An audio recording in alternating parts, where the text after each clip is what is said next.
Know, O friends, that since unbelief is the opposite of belief, unbelievers are hostile to believers. Thus, the love of unbelievers because of their unbelief, with whom it is impossible to establish friendship, is useless. The Qur'an condemns unbelievers and their unbelieving ancestors to hell's eternal punishment. O people of the Qur'an, do not expect them to love and help you. Say, God is sufficient for us. What a good guardian and good helper He is. Know, O friends, that the difference between the civilization of unbelievers and that of true believers is this. The former is barbarism disguised as civilization, outwardly glittering but inwardly hideous, apparently pleasing but in reality frightening.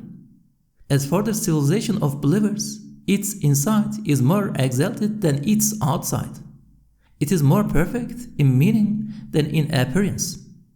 It is composed of friendliness, love, and mutual helping, for the believers' belief in and affirmation of divine unity causes them to see brotherhood among everything that exists, as well as friendship and loving among its parts, particularly among human beings, and more particularly among believers. They see brotherhood in the origin and union in the end. In other words, all things issue from a single origin and after dividing like a tree's branches, come together in the end. Unbelievers see all things as hostile, alien to, and separated from one another. They even see this hostility among fellow unbelievers, since they consider brotherhood only a point of meeting between two lines of disunity or separation. One line extends eternally into the past, and the other eternally into the future. They only feel a strong and very temporary brotherhood at times of national zeal or racial passion. However, in reality, such apparent love for a brother or sister is really no more than love for himself or herself. Any acceptable humanitarian aspects and spiritual virtues of the unbelievers' civilization are either borrowings from Islamic civilization, leftovers from the revealed religions, or are owed to the guidance of the Qur'an being in the world.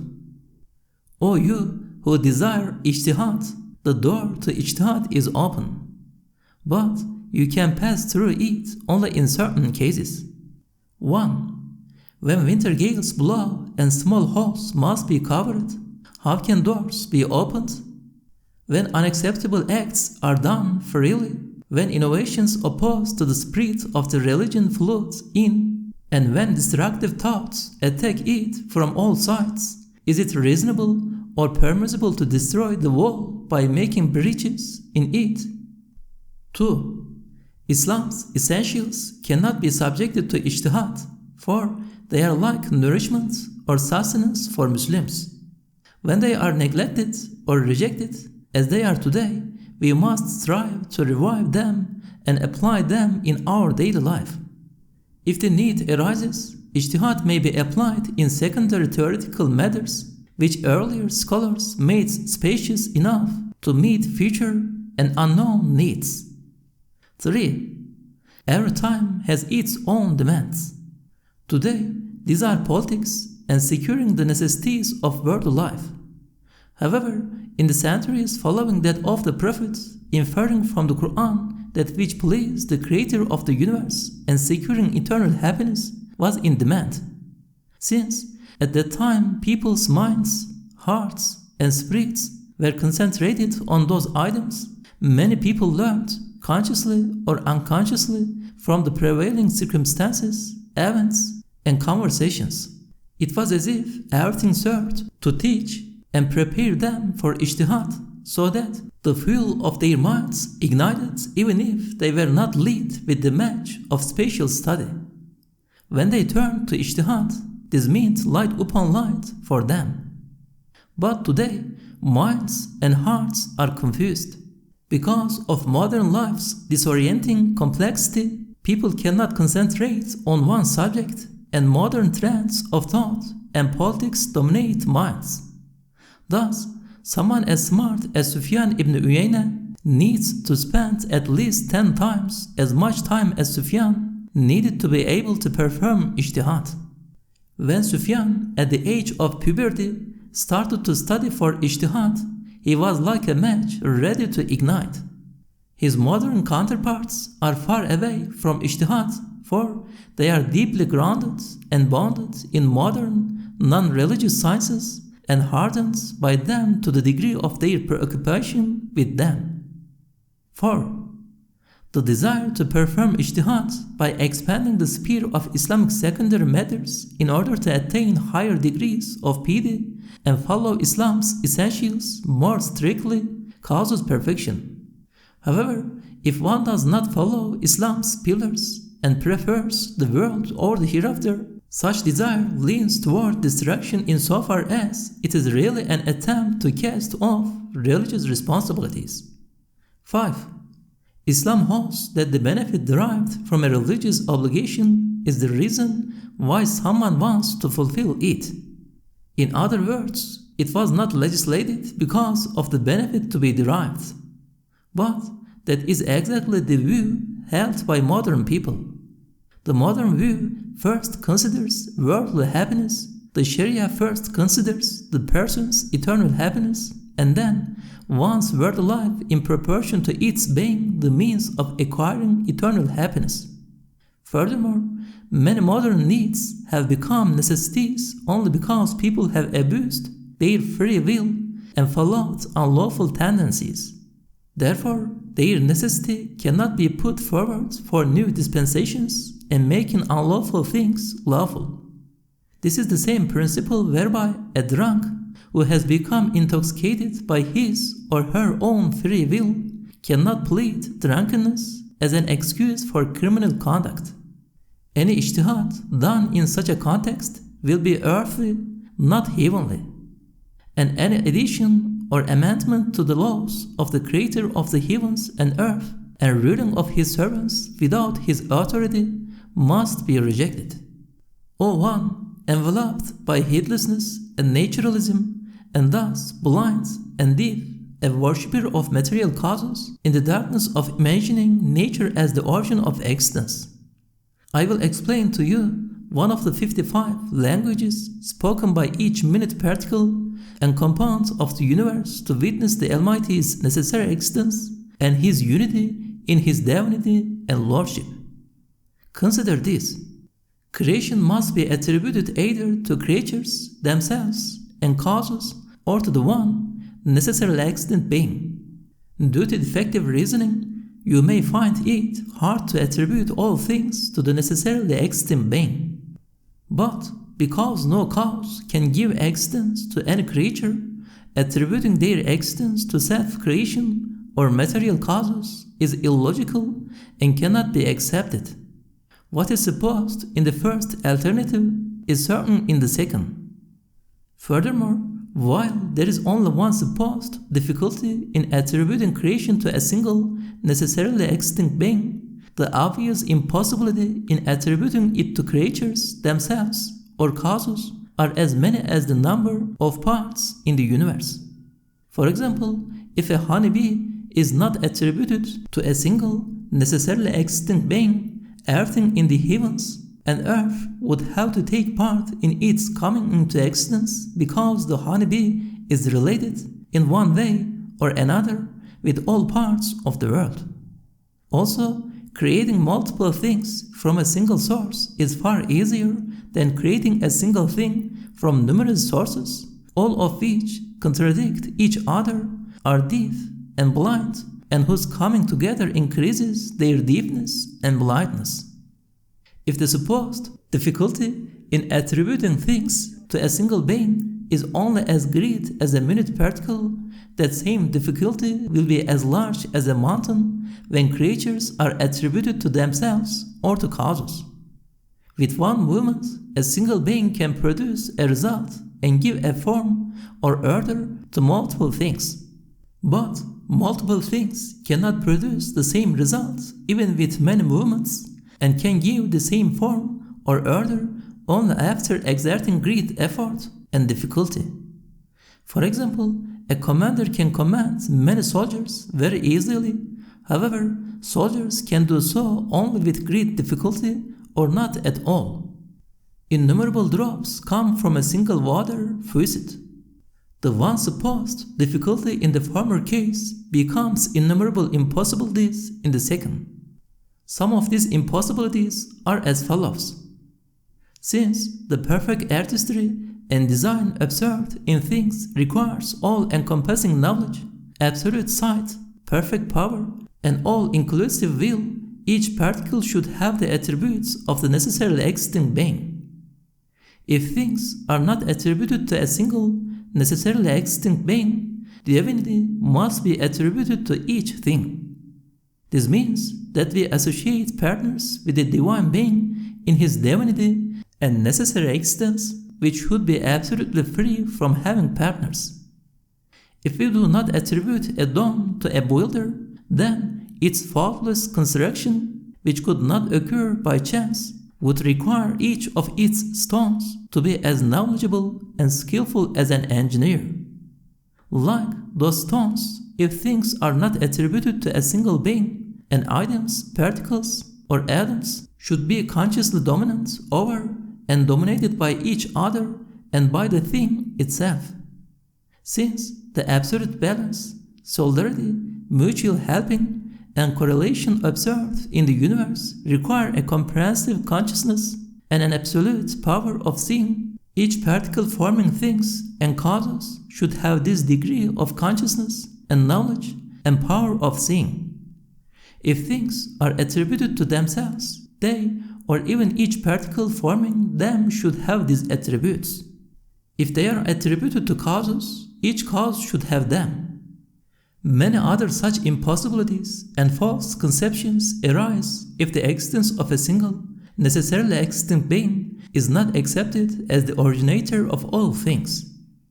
When things are attributed to their true Lord, who necessarily exists and is one, particles and compounds become like raindrops reflecting the sun's images.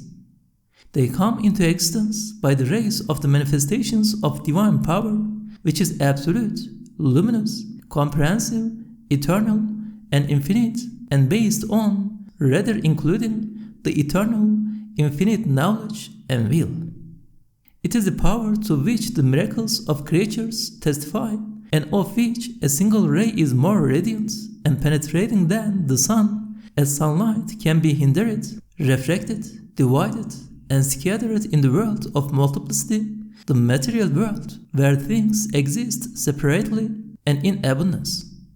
This power's smallest manifestation is greater than the greatest material cause, as a partial manifestation of something luminous has the properties of the whole, even in the world of multiplicity, like the sun being contained in the smallest piece of glass. The difference between attributing things to themselves or causes and to the one necessarily existent being is like that between the sun's image reflected in a raindrop and claiming that that image is the sun. Could anyone believe such a claim? By contrast, the eternal divine power easily penetrates all things. In relation to it, everything that exists without exception is the same. Such power is essential and intrinsic to the divine being himself, eternal and infinite, and therefore can have no opposite, degrees, limitations, or impotence. To understand this point more clearly through comparisons from the sphere of contingencies and multiplicity, consider the following. In respect to receiving the sun's manifestations in the form of images, pieces of glass, oceans, and planets are the same because of their transparency and the sun's luminosity. In respect to reflecting the light of a lamp located in the center, the smallest mirror in the smallest circle around that center and all mirrors in the largest circle are the same because of their reciprocating or facing each other position. Since something is immaterial, large numbers of things can benefit from that thing simultaneously as from a source of light, for example, without one hindering the other. For example, in hearing a word uttered, one and thousands are the same, for it can be heard by thousands of people at the same time without one preventing the other. There is a very precise balance or measurement in the universe. To understand such preciseness, consider a balance so large and sensitive that walnut-sized or mountain-sized things could be weighed with the same exactness. Suppose we weigh a pair of things, whether as big and heavy as 2 suns or as small and light as 2 walnuts. If a walnut is put on either scale, the scales would be worlds apart from each other due to the balance's sensitivity. Due to the exact orderliness and interconnection among things, a child could start and then steer a huge vessel or a toy ship with the same ease. Due to obedience, a commander could move a huge army as easily as one private by ordering, "March." Since the main existence of things lies in their inner incorporeal dimension, and a species does not receive its nature from its physical composition, all members of a species, without exception, have the same nature. Thus, because of such essential properties of things or basic characteristics of existence, everything in relation to divine power is the same. There are no exceptions. The inner dimension of existence, its essential dimension, for the outer visible material forms are shells, and transcend is immaterial and transparent. The faces of whatever exists are turned toward divine power, which is incorporeal and of pure light. There is an infinitely precise balance in existence, and all things are infinitely well ordered and interconnected with each other. All particles obey enthusiastically the divine laws and orders of creation, which may be summed up in the word be. As the necessarily existing being is absolutely free of corporeality and detached from corporeal things, it is equally easy for divine power to resurrect a fly and earth, to create a honeybee, and the heavens and earth to originate a minute particle and the sun. Actually, this ease is so visible and tangible that it does not need proof. For example, the apparently dry, dead wood of vines or palm trees produces clusters of grapes or dates. Divine power is such that if its acts are attributed to causes or themselves, innumerable difficulties arise. This power, on the other hand, penetrates the inner, transparent dimensions of things, or their archetypes, which constitute the essence of their existence in divine knowledge, even though such small openings as the eye of a needle, and manifests on them by its creativity. In sum, what we see concerning how divine power creates things demonstrates 1. Means and apparent causes are veils to preserve the divine power's dignity in the eyes of people in its dealing with the corporeal aspects of things.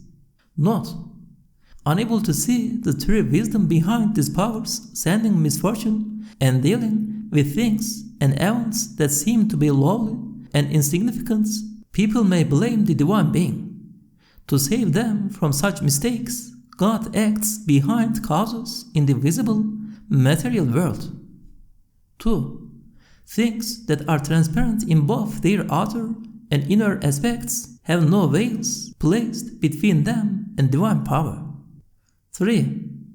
Divine power deals with all things easily.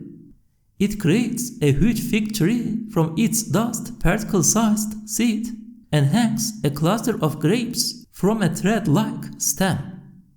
The existence of the owner of that eternal power is more manifest than the existence of the universe. Each creature testifies to its own existence in a few ways, whereas it bears witness to its maker's existence in many observable, intelligible, and rational ways. No creature, even with the help of all heavenly and earthly causes, could produce its like. In the art they contain and the skill needed to make them, the fig tree's seed is the same as the tree itself, and a human being is the same as earth. So, the power who originates the seed and humanity easily creates the tree and earth. O you who go astray by not attributing things to the one necessarily existing being, you see how impossible it is to attribute existence to itself or to causes. The mental and spiritual anguish of such an effort will end only when you flee and submit to the one necessarily existing being, by whose power alone the existence of all things can be explained. Referring to his will clarifies all ambiguities, and remembering him and depending on his name brings peace and tranquility to hearts and minds.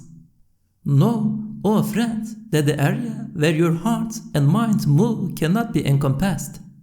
Although you sometimes travel within a minute particle, float in a drop, and imprison yourself in a dot, you actually put the whole world before your eyes and include all creation in your intellect, aspiring to see the necessarily existing being.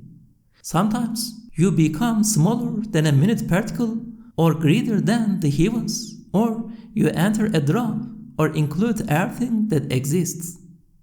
Know, O friends, that the gifts God has ordained that humanity attain or make use of come with conditions. Some of these conditions are established by God, while others pertain to human beings themselves.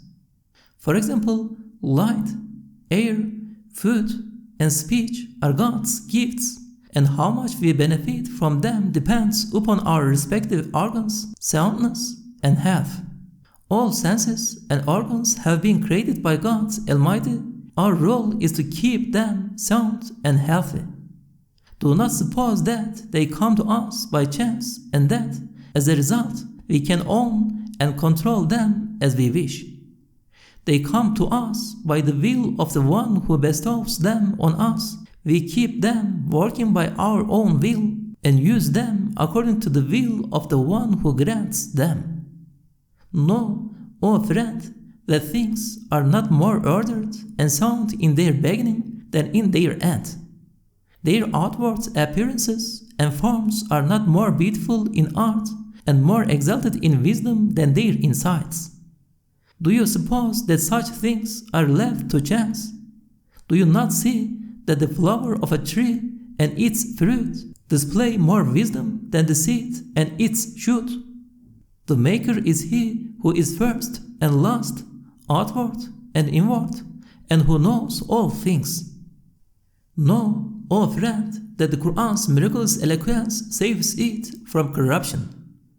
One cannot confuse its words with the words of any person, regardless his or her identity or command of Arabic. One cannot put on the dress of the Qur'an as was done with the other revealed books and eventually led to their corruption. Know, O friend, that the repetition of which of the blessings of your Lord do you deny? In Surah Ar-Rahman, at the end of the revealed verses pointing to diverse natural phenomena, each is a sign of divine existence and oneness. It indicates that humanity's and the jinns' disobedience to God's commands, rebelliousness, and ingratitude arise mainly from their blindness to the divine act of bestowing bounties and their heedlessness of the one who bestows. Therefore, they attribute bounties to causes and chance and deny God's blessings. Given this, believers must say, in the name of God, the All-Merciful, the All-Compassionate, when they begin to use or consume a bounty. This means that it is from God and is taken in His name and for His sake, not for the sake of means and causes. To Him belongs all praise and gratitude.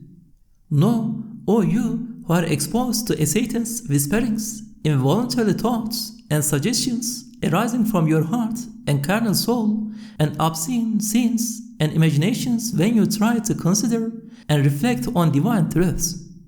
Obscene and malicious images pass before your eyes, making you tremble when you look at the Sun of Truths. It is as if your imagination folds your hands when you stretch them to glorify God, and your carnal soul soils your eyes when you fix them on God's praise and extolling.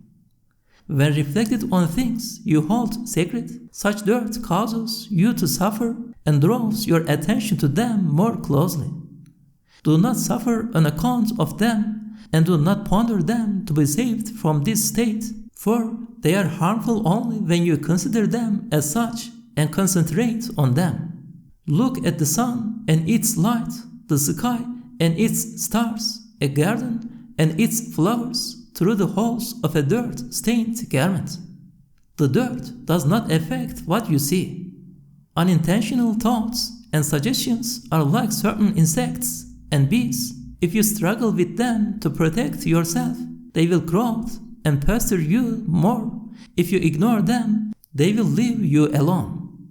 Know, O friend, who although preoccupied with philosophy and preferring reason to revelation, nevertheless commands on revelation.